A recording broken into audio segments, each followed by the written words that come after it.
RFID or QR codes.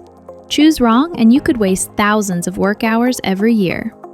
QR codes are simple and affordable, but they work one asset at a time. They need clear line of sight and manual scanning. Good for small setups, but not for scale. RFID works differently. There's no need for line of sight.